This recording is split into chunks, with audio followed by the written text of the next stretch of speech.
Hi, everybody. David Noor. I want to welcome you to another episode of Curvebenders Live. I'm elated to be broadcasting live, and I'll repurpose this in our podcast on Facebook, LinkedIn, YouTube, Twitter, both Noor Group as well as my personal one. And I'm elated to continue the series around my latest book, Curvebenders. So I would encourage you to jump in with questions, comments, your perspective. Today's session, I thought I'd talk about key sections I wrote in the book around this idea of your personal market value. I've got to tell you, this is year 20 of my practice. And in all this time, I've never seen the labor market this hot. I've never seen this search for talent, the war for talent, the search for attracting, developing, retaining, elevating, amplifying, enhancing the capabilities of the organization through that talent be as challenging as it is today. So whether you're reconsidering kind of your own direction, whether you're looking to join an organization, whether you're trying to recruit others, I would submit that the talent agenda is everybody's job. You cannot abdicate this to HR. You cannot abdicate this to recruiting. And the more executives I speak with, the more executives I coach, the talent agenda is absolutely in top of our conversation points. And we're always talking about how do I both make sure I'm in the right opportunities myself to create the biggest value, the biggest impact I can. And I got to tell you, I'm having that conversation with my young adult children, and I'm having this conversation with executives that are very seasoned. Am I in the right role? Am I in the right organization? Am I creating the impact that I could and should be making? As well as recruiting. Like I said, recruiting, retaining, developing exceptional talent to really help you not just meet, but exceed expectations of you, your team, your organization. I would submit is predicated on this idea of your market value and of every individual's market value. So again, the latest book is called Curvebenders. Key sections of the book, I reference this. And in this episode, I want to show you really three key components of it. And then I want to ask you a series of questions. And I want to really challenge you to think about this in your own efforts in introspection. And I want you to really look in the mirror and ask yourself some of these questions of, am I doing what I can to really build my personal market value, to really elevate my personal market value, to really package it and position it and market it and defend it. And these are the things that are really going to, I believe, are going to continue to set you apart from your competitive peers. So let me go ahead and share my screen. And I want to show you a couple of specific areas. And the first one really is this notion, and again, I talk about these foundational rings. So think of this as a cake with 3 layers, and the first one is this idea of foundational rings. This is core, so core, personal, and professional. Think of this as really the foundation. And with each of these topics, there are a couple of areas, and again, I'm going to ask a series of questions that I've jotted down that I thought would be really useful to you. So if we think about core, and I want you to think of a stable and loving home or a personal life, I want you to think of a supportive personal ecosystem. If those aren't in place, you're going to really struggle to professionally show up at your best. So I'm a realist. I know life throws curveballs at all of us. I know at various stages we go through ups and downs. And my strongest counsel to you is working on stabilizing. Work on really solidifying those core components before you embark on a new initiative, a new idea, a new job. So again, look in the mirror. There's a reason the airline safety videos tell us to put the mask on ourselves first before you help someone else. Look in the mirror, make sure you're starting with a really strong foundation, this core idea, but also think about how you can incorporate this into your interview process. Think of competing individuals for those critical roles. The question I captured here is, how would you describe your current ecosystem of family and personal friends? Family, the ecosystem of family and personal friends. I'm trying to tell you, if that part of your world is distracting, if that part of the world takes a whole lot of energy, if that part of the world takes a whole lot of attention, you're just going to really struggle to both be at your best, but also have that individual be at their best. So really important to get a handle on kind of what's happening in that personal, in that family ecosystem. Number two, what one thing can you do to improve, stabilize, or otherwise elevate your relationships with your significant other, children, siblings? I learned this from one of my coaches, Marshall Goldsmith. And he had us together. I remember like it was yesterday. I think it was 2017. We were in New York City at the American Management Association for a MG 100 gathering. And he did this. He took the whole room. And this is a room of incredible group of individuals, talent, and just thinkers and coaches and executives. And he asked each of us to ask our spouses, ask our significant others, ask our kids, ask our partners, what's the one thing I could do to be a better partner? What's the one thing that I could do to be a better husband, better father, better brother, better sister, whatever the case may be, and not a list of 75 items that you hash up from the last decade, but one thing. And if you focus on that one thing and do that one thing better, you'd be amazed of the data that you get and the things that you can work on. So again, what one thing can you do to improve, stabilize, or otherwise elevate your relationship with your significant others, children, sibling? Also a great interview question. Think about it a second. Number three, how about your few authentic friendships? I recently read a statement that psychologists believe if you stay friends with someone for, I think, at least 7 years, good chance you'll stay friends for a lifetime. And we all need personal friends. So Scott and I ride motorcycles, and Kurt and I ride motorcycles, and I fly fish with a group of friends. And, for years I had a group of, grad school friends, and we had poker nights. And, we all need those friendships. And the question here, do you have real close friends whom you don't feel like you have to impress, can openly share your struggles, challenges, and opportunities, why or why not? Don't tell me you're busy. We're all busy. And beyond our obligations, those personal friendships become outlets. They become great opportunities for us to disengage from all that we feel like we have to do and really embrace some of the things we want to do.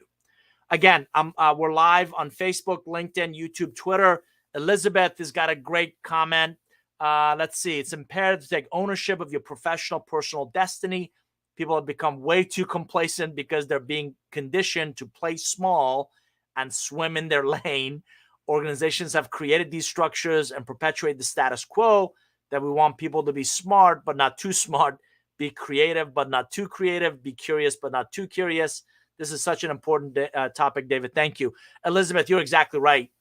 And again, whether it's the organizational HR function or learning and development, you cannot abdicate your personal and professional growth to anyone else. You have to become the CEO of that personal and professional growth journey. And today's topic on your personal market value is exactly focused on that topic. So we're talking about the foundational ring. The first topic is core, and I described core as stable and loving, supportive personal ecosystem. I've given you the first 3 questions. Here's the last one. Do you feel loved, supported, and eager to learn and grow? Do you consistently demonstrate gratitude toward those who bolster your reach for greater heights? Why or why not? Do you feel loved and supported? If not, it's going to be very difficult for you to show up at work and be your best, do your best. Do you feel like, do you demonstrate gratitude toward those who want your best and have a vested interest in your best? It's amazing how often just saying thanks to your colleagues, saying thanks to your friends. Hey, listen, I appreciate you. And by the way, mean it. Everybody has a BS radar. And if you don't get busy demonstrating genuine gratitude, what it says to others is that you're taking them for granted. What it says to others, personally and professionally, that they don't really matter. You're using them to get what you want. And that's never a positive, constructive step forward, right? So we're talking about your personal market value, this foundational area. I wrote extensively about this in Curve Benders. The foundational area, first step is core. Second one I call personal. And in personal, I have lifelong education consumption, and I have spiritual grounding and unshakable values. So let me just share a couple of questions here. How would you describe your adult learning preference? We all have an adult learning preference. I'm a visual learner. I'm a hands-on learner. I like to kind of get in there and do it and watch other people do it and mimic or replicate them doing it. That's how I learn, not reading a 200-page textbook. So if you don't know your preference, you haven't optimized the way you learn and grow. So that's a really important point. How would you describe your faith, and what does spiritual grounding mean to you? Beyond any particular religion, how important was faith in you growing up? Again, really important to think about some of these things. A good friend, Tasha Urek, talks about, I think like estimated 90% of leaders believe they're self-aware, when in reality less than 10% are. And I love her joke. Does that mean like 80% are always lying to themselves? Right? So if you don't know where those values come from, if you don't have that grounding, you're not going to be able to show up and be at your best. What are some of your unshakable values? Integrity, I would say, is a pretty big one to me. Lie to me once, yeah, shame on you. Lie to me twice, shame on me, right? And I personally don't do well with that. Respect is another one. I'm getting better at this. I'm working on this to make sure every single person I interact with, I demonstrate that respect and appreciation for, regardless of their stature or position or whatever. Grace, patience, all of those things are really important to me. So what are those non-negotiable principles by which you live your life? The reason I'm bringing all this up is this is who you are. This is your wiring. This is your foundation. This is that rock that you want to build your personal market value on, right? So the third point in this foundational ring is professional. I talk about acumen and presence. I talk about emotional courage. So a couple of questions here that I captured. How would you describe your professional acumen? Blending of knowledge and skills guided by experience. Again, really good question for you to think about. Certainly a great question to ask in an interview process. Of the several examples, like financial literacy, organizational knowledge, ability to deal with ambiguity, some of these things, which one would characterize you as your biggest strength? Do you know what your real strengths are? Do you know where your growing edges are? And how do you know that? So I coach a lot of people to go on what I call a listening tour. Make a list of 10, 20, 30 people you like, you respect, you trust. Go and ask them, you know me. What do you perceive I do exceptionally well? Where do you believe are my growing edges? Where do I need to improve, enhance, elevate what I do and how I do it? All of these people who really know you, hopefully like you, trust you, respect you, cannot be wrong. So if they tell you you're brilliant, but nobody's going to see that brilliance because you're prickly and you turn a lot of people off, they can't all be wrong. If multiple people are telling you you're a brilliant technologist, but you're god awful as a leader, or you have no business leading people, they all cannot be wrong. By the way, if you're not hearing that, or you're surrounded by people who tell you what you want to hear, yep, you're doing a great job. Yep, you're doing a great job, versus those that will tell you what you need to hear. So, your professional acumen, your biggest strengths, areas for improvement. How would others describe your professional presence? How do you know? I have an executive who's reached out who wants to change roles. And he's done some great jobs for some marquee customers, and he's done a great job in packaging himself. The challenge is the classic, and you've heard this, right? Classic over his skis, because I've introduced him now to a couple of other executives, and both have said that person is not ready yet for the job which he is pursuing.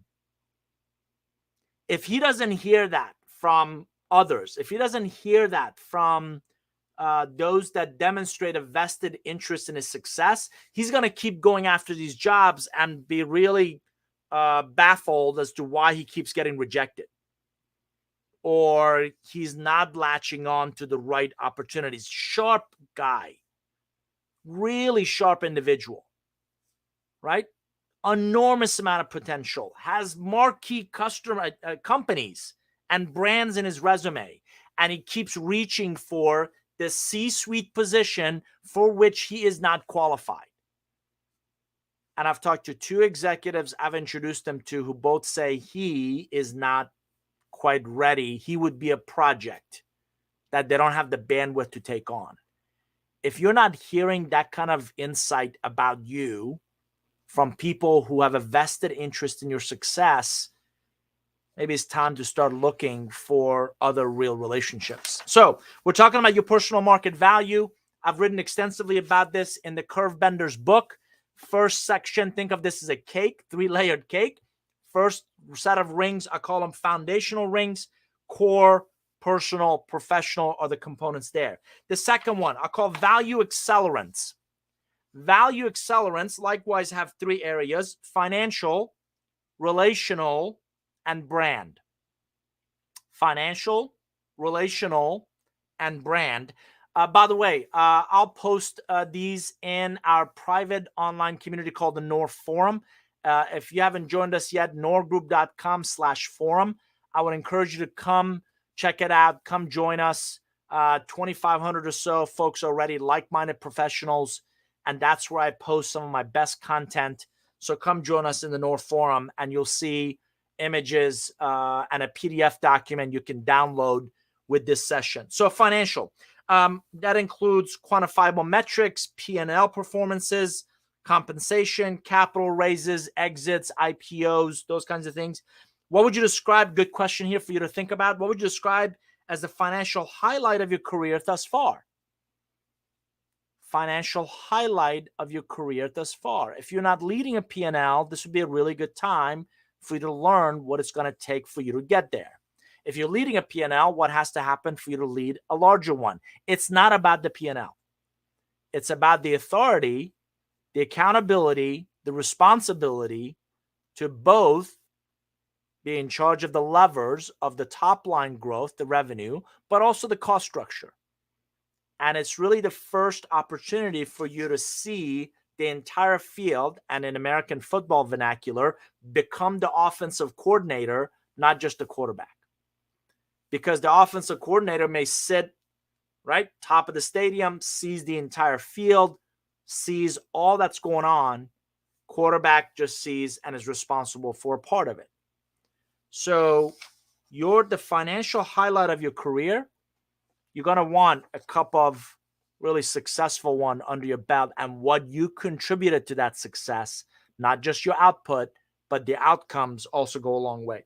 What have been your compensation lows and highs in your professional roles? Compensation is a direct, I would submit to you, correlation with perceived value.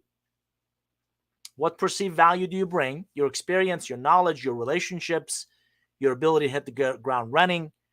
and alignment of that talent to value creation with what we're willing to compensate, right?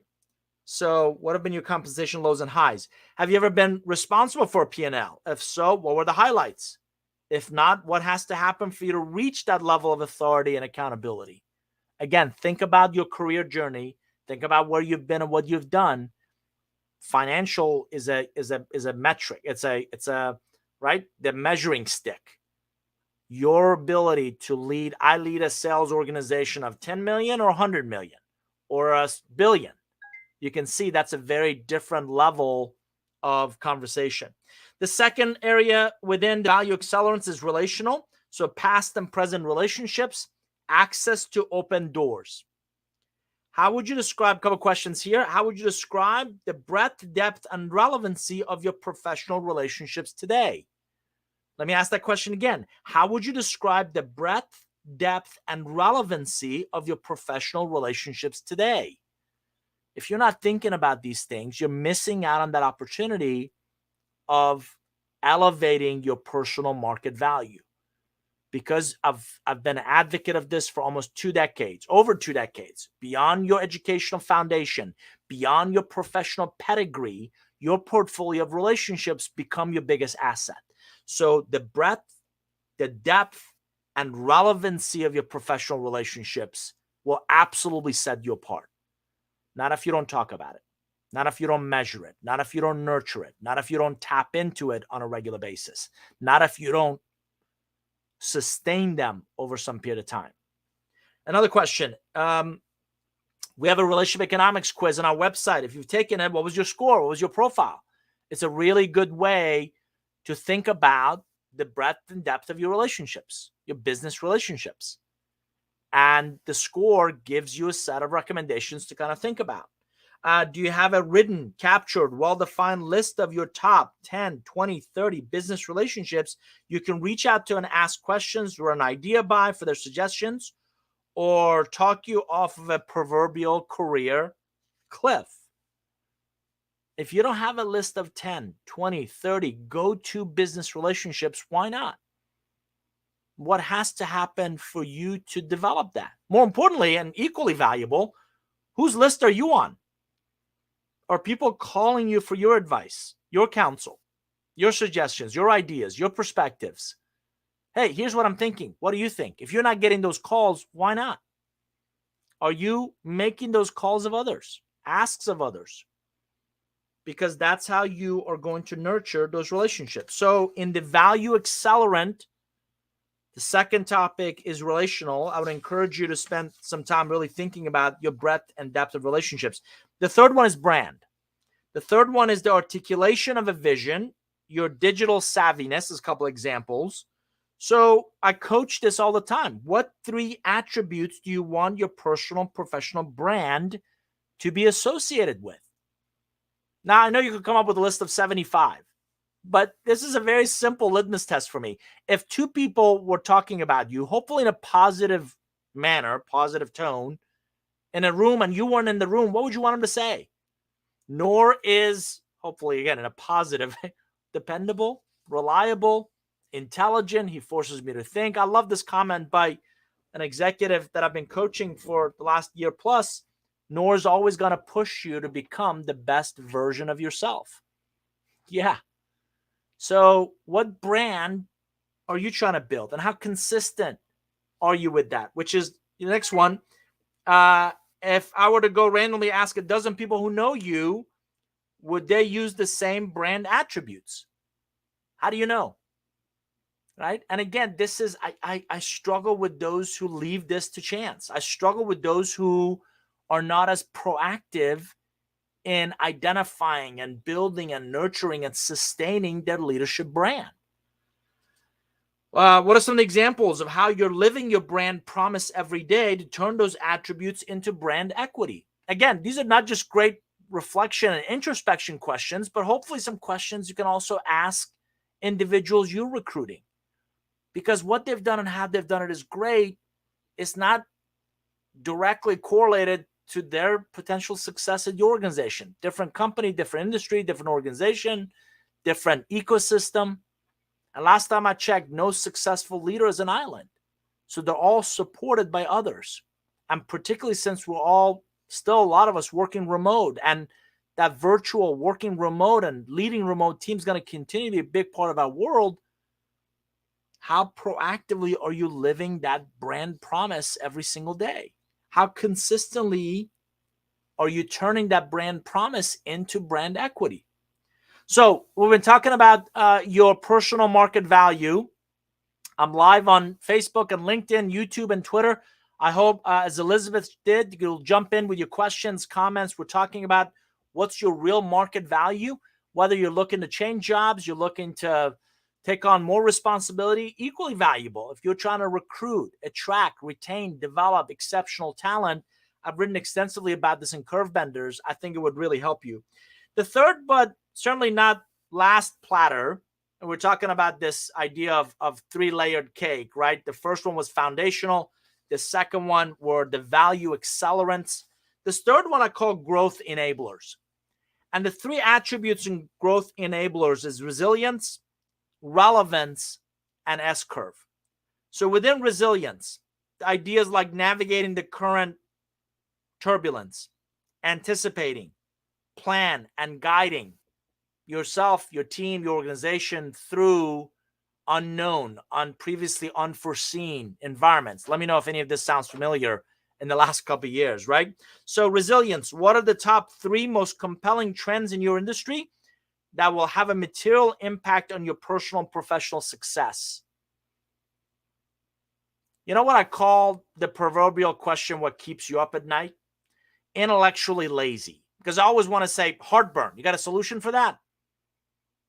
Listen to this question. What are the top three most compelling trends in your industry that will have a material impact on your personal and professional success? What if you were asked that question in the next interview, or the next leadership summit, or the next board meeting, or the next... what do you think would happen if you started asking that question of people you interview? I'd be really curious to better understand, do they have their finger on the pulse of the industry? What in the book, the entire chapter 2 is on 15 forces. So I've got here, of the 15 forces, which one excites you, that could create the most possible tailwind in accelerating your personal professional growth? Which ones concern you as the most potential headwind? Again, if you're not thinking about these, how well do you understand your personal market value?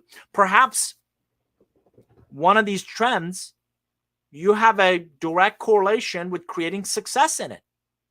That would be incredibly valuable to a company that's looking to create awareness, to create engagement, to really differentiate themselves. If you don't know this as a differentiator of yours, how will you effectively position it? How will you effectively use this to set yourself apart from others? Next question, how consistently do you believe you can anticipate impending events, plan and guide yourself, your team, your organization to go through them as efficiently as possible? Some of you may know I'm originally from Iran. My grandfather taught a lot of my cousins and me and to play chess at a very young age. And I didn't get it then, but I certainly get it now. What he was really trying to teach us is how to anticipate, how to think 2-3 moves ahead. How proactively do you do that? How proactively do you think about what if scenarios? Not at the end of the quarter, but the next 2 quarters. Not at the end of the project, but at the onset of the project. I've often coached people that it's very easy for all of us to do Monday morning quarterbacking, right? Could have, should have, would have. And a lot of people are very good at the postmortem. Here's all the ways that we could have done this project or initiative or whatever differently. Get in the business of pre-mortems. Get in the business of early on anticipating. Here's all the possible ways this project, this initiative, this campaign could fail. Get the relevant people. You don't need 75. Get the relevant few people around the table. Shoot all the holes at it you can. In essence, de-risk it early on so you can go into that campaign, initiative, effort with your eyes wide open. Your ability to anticipate will absolutely set you apart.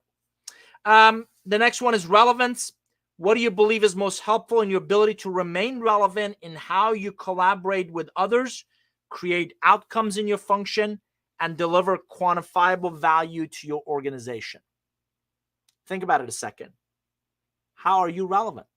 How are you most relevant? I was asked by a private equity firm recently to just have a conversation with two equally competent, equally capable executives.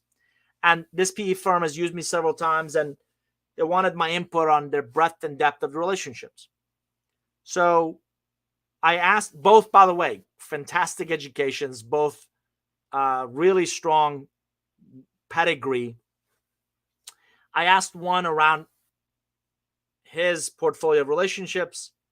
I asked hers about her breadth and depth of relationships. And you could tell unequivocally she had done a better job in remaining relevant. Not just staying in touch, but updating their information, contributing to those relationships, adding value to them, asking for their help. And my comment to the PE firm was either one will do a great job for you. But if you're looking for my recommendation, she is a better candidate because I believe she has deeper, wider, more value-based, and highly relevant portfolio of relationships. Think about it a second.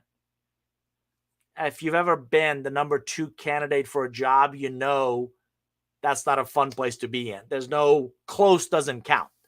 You want that job, you want that role, particularly if it's visible and highly impactful and kind of the next stage in your professional journey.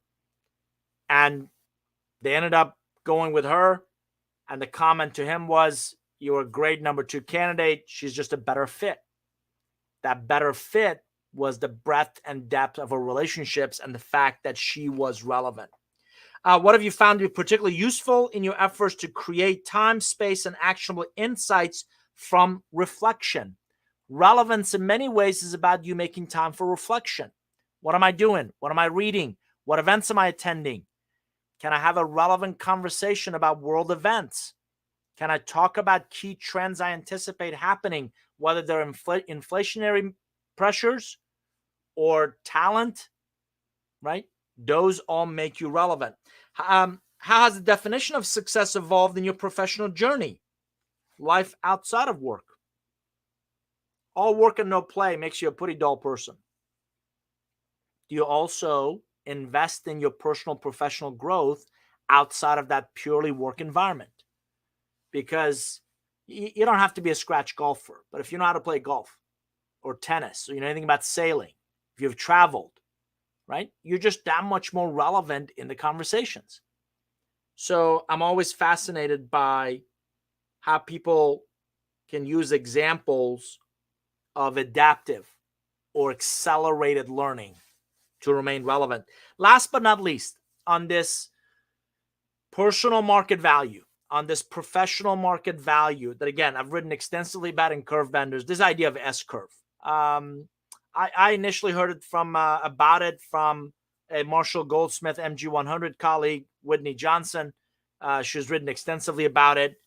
And I started to really sketch out, as I was writing the book, I hold on to some of these things as nostalgic, but I start to sketch out these different stages, if you will, of an S-curve. And it's a lot about your personal and professional growth. So one of the questions I ask, what do you believe is the most difficult, challenging aspect of a personal S-curve? So in that journey from investing to learn something, to excelling at it, to really thriving, to hitting a plateau, to declining, what's most exciting? What's most challenging? What's most opportunistic for you?